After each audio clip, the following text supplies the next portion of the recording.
How's it going, my amazing subscribers and viewers? It's your boy, Johnny, and today I will be giving y'all relationship advice. I hope y'all find it very helpful. If you don't, well, I'm sorry. The reason why I'm making this video is because I feel like couples have fallen off, and I feel like the main cause for that is because of toxic feminism and toxic masculinity, which for me are influenced via social media. Because I'm not saying all girls, so please don't get offended if you're watching.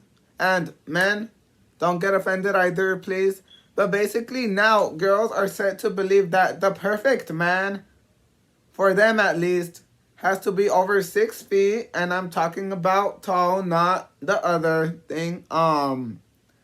They're supposed to have a lot of money, basically buy them everything they want.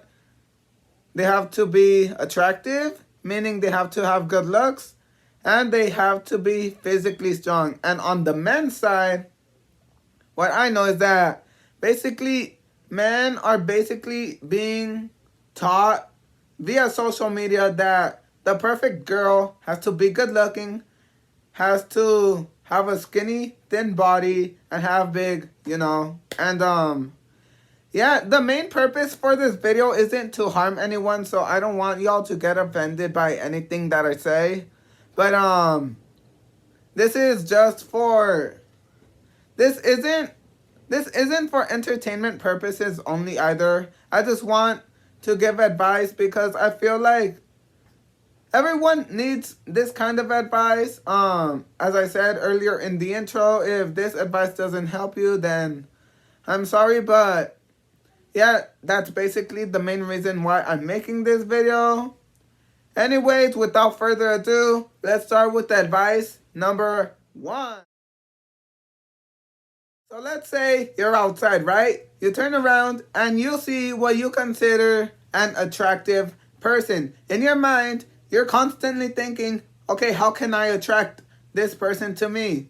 Well, guess what? The first thing you don't want to do is go straight up to that person and say, hi, I like you. Like, no, bro.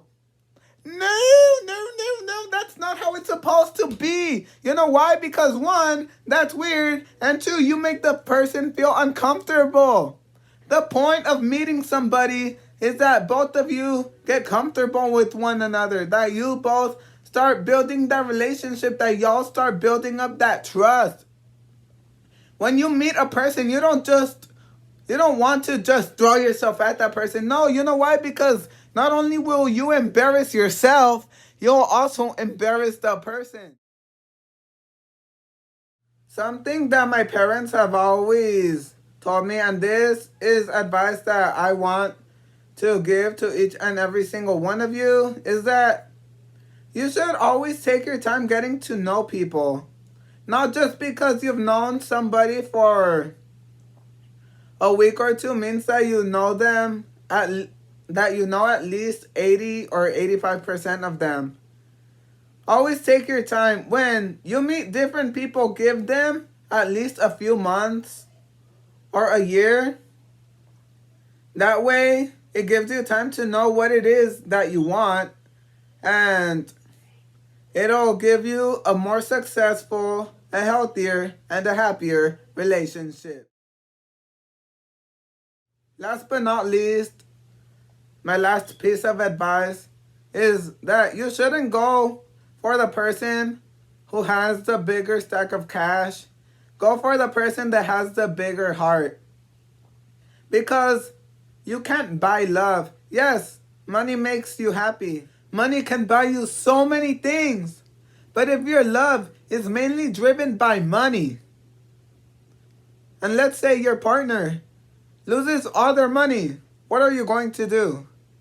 You're going to leave your spouse, and you're going to be in search of another person who can fulfill your hopes and dreams. But love isn't that way. Love is acceptance. Accepting who we are. Accepting ourselves. Accepting our partners and who they are. You know what's the difference between money and love?